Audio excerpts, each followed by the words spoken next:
Let me share an idea with you, a thought and approach that might be so unusual that it could actually be fun to explore. Let's imagine, for just a couple of minutes, that organizations function like human beings. But before we do that, let me back up a little bit and set the stage. What is the difference between human resources and humans? Well, according to dictionaries, resources are sources of supply and support to achieve a certain goal.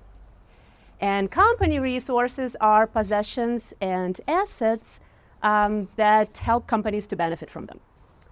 And human resources in that case would be people possessed by the companies that bring benefits to the companies, that could be used by the companies, that give a lot of value, can be repurposed and recycled, but ultimately when there's no more value, they're disposed of just like any other resources. Well, what is human then? According to biological definition, a human is a bipedal hominin with a vertical and higher forehead than its predecessors. Not very sexy either. I prefer a philosophical definition which says that a human is actually a being that has a set of skills and abilities and emotions and intellect and is capable of complex reasoning and handling ethical dilemmas and also question its existence. But nowhere in those definitions does it say that humans are purposed to be useful.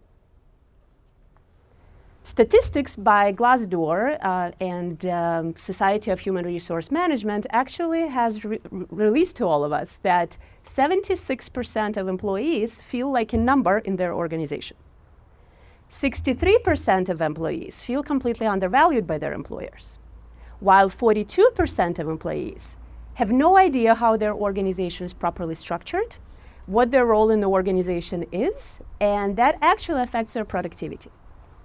So if that's the case, why do we have organizations at all?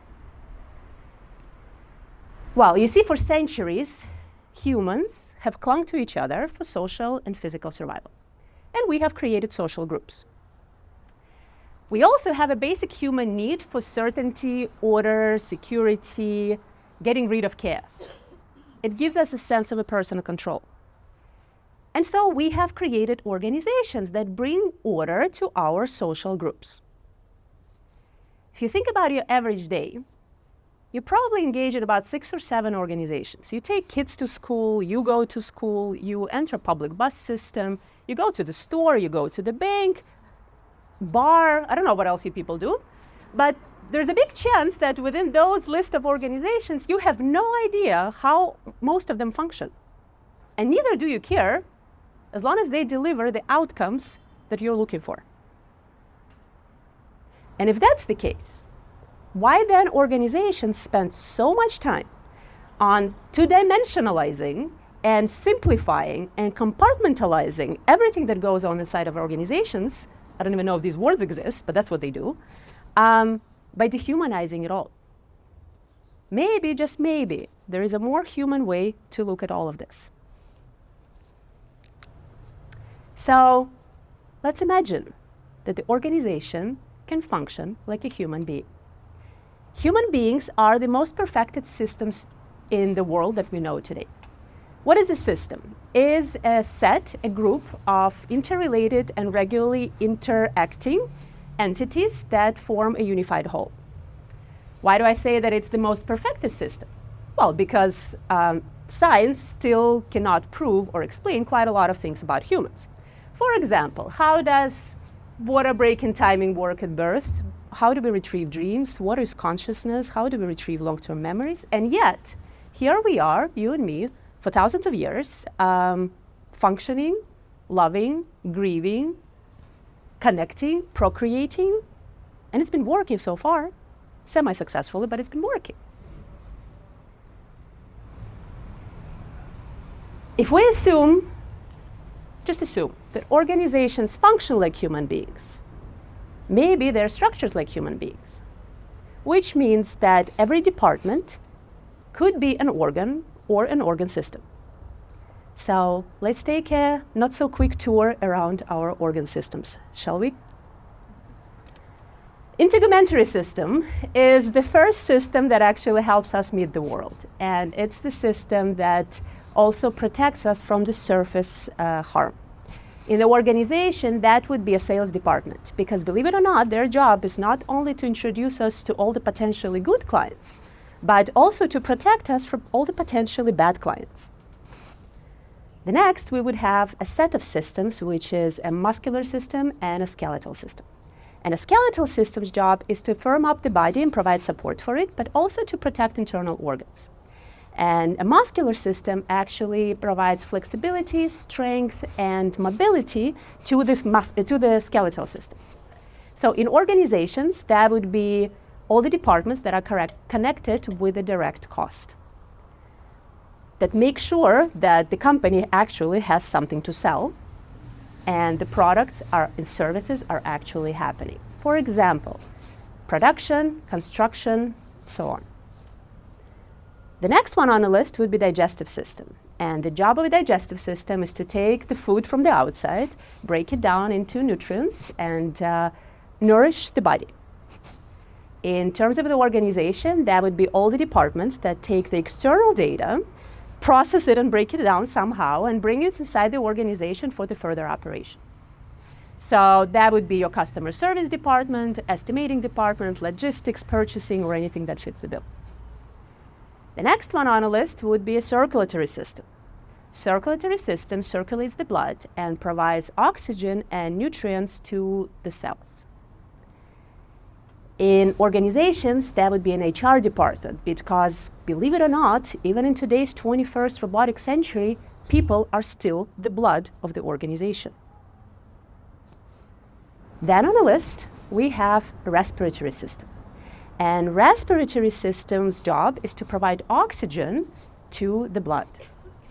In organizations, that would be your accounting and finance department. Because if you have ever been out of money, you know that you feel suffocated, just like if you have no oxygen. And if you ever had a little bit too much money, you feel dizzy, like if you were in nature having a little bit too much oxygen. Then we have a nervous system. And the nervous system job is actually to provide information and signal to the organization.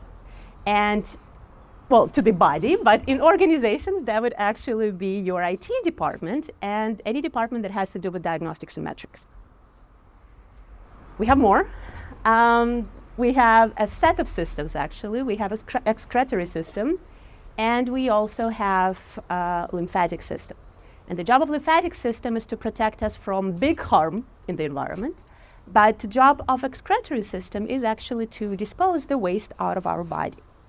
And in terms of the organizations, that would be your legal counsel, board of advisors, board of directors, because their job is nothing more than to protect the company from big issues and to eliminate whatever doesn't serve the company's purpose anymore.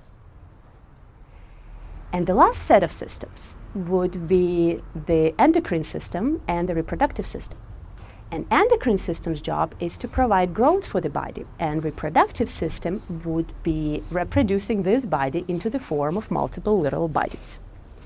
In organizations, that would be any departments connected with growth, expansion, and multiplicity of the products and units. For example, public relations, advertising and marketing, mergers and acquisitions, business development, and so on and so forth. Notice that in this setup, there is no obvious leadership, as well as there is no competition. Liver doesn't scream at heart. Muscles doesn't fight with kidneys, unlike sales and accounting sometimes. Actually, everyone has their own very specific and very targeted function, and everyone works for one specific purpose, which is to make this human function in a bigger world in a wholesome and effective way. So what about top management, you might ask me? Well, given their involvement or disinvolvement with the other departments, we can say that top management is actually a soul, a heart, a mind, and a right and left brain of the organization. Chief Visionary Officer would be a soul, a mind would be a CEO, a chief people officer would be a heart. And right and left brain would be whoever is a chief of whatever in your organization that helps it operate and do finances on a regular basis. And yes, I mentioned the word soul, because anything without a soul is a robot, even in organizations. Let's take it further. If we assume that organizations are structured like human beings, maybe we can assume that they develop like human beings. And maybe organizational life cycle actually resembles that of a human life cycle. So there are several stages of human life cycle, which is fetal stage, happens pre-birth. And then we have infancy, childhood, juvenile, adolescence, and adulthood. And every one of those stages is actually very different in the way the organ system function and the psychology that they engage in. What it means from organizational perspective is that every company, from idea stage to full maturity, develops like a child and then an adult. Meaning that the stamina, the ability to sustain itself in the world and create anything in this environment has a lot to do with the amount of time, nurture, love, patience, and supervision that they get. Don't believe me? No problem. There's a study that actually took the brain activity of male entrepreneurs while they were showing them the photo of the company that they own versus familiar companies. And they compared it with a study of fathers when they were showing them the photos of their children versus familiar children. And the study has actually found out that there is a great similarity in the way the brain reacts to it. And that entrepreneurial love, just like parental love, lights up the same part of the brain that has to do with reward, emotional consideration, as well as social understanding. Idea stage resembles the fetal stage. And in our environment, in our society today, we tell entrepreneurs, if your ideas don't work, drop them. You can't get the market test, drop it. This doesn't work, drop it. But have you ever talked to entrepreneurs who have dropped way too many ideas, way too prematurely? Their emotional turmoil is actually very similar to those of parents that had too many miscarriages and abortions, and they're petrified to conceive another business child, again, doesn't matter how much they want it. How is that for moving on? Similarly, when a founder has to sell a company or step down from the company, they experience the same separation anxiety as the divorcee would or an empty nester when the kids go to college. Because now they're faced with the identity crisis question. If I'm not a business parent, then who am I? You want some statistics? 20% of businesses, according to the reports, close within the first year. 50% of businesses close within the first 5 years. Interestingly enough, if we compare it to mortality of children before the middle of 20th century, 20% of children died before they reached the year 1. 45 to 50% of children died before they reached the year 5. Very recent study has shown that out of all children mortalities, 44% of them are due to fetal early issues. 16% of them have to do with respiratory diseases and problems. And 11% of them have to do with indigestion and everything that has all the problems with the stomach. Isn't it fascinating that most companies close doors early because they have not worked properly on their ideas, ran out of money to run their companies, or were not able to adapt the outside world with the internal operations? I wonder how fascinating would it be if with a properly targeted incubation system that is long-term, we might have saved 50 to 70% of young businesses. But that's startups. What if your organization is so big that it has multiple sub-departments and way too many independent units? What do we do then? Well, the smallest unit of life is a cell. Cells come together into tissues, tissues come into organs, organs come into organ systems. You can get the gist. There's a possibility that your department can look like this, because cells have structure too. Nucleus is the head of the department. Cytoplasm is all the roles that have to do with internal tasks in the department. And membrane has all the roles that have to do with external explanations or representation to other departments. And just like cancer starts with one malfunctioning cell, healing of your organization can start with one well-functioning cell. So how can organizations benefit from all of this information? Well, there's multiple research out there that says that when employees can connect and relate to how organization functions, they're actually more innovative, productive, and engaged in everyday operations and excited to be at work, believe it or not. When we look in a mirror, not necessarily we understand how all of our bodily functions work. And yet we can connect to other human beings because we can find similarities. Maybe, just maybe, next time we look in a mirror, we can see a similarity with the organization we work in. So, what is the difference between humans and human resources? Humans run organizations.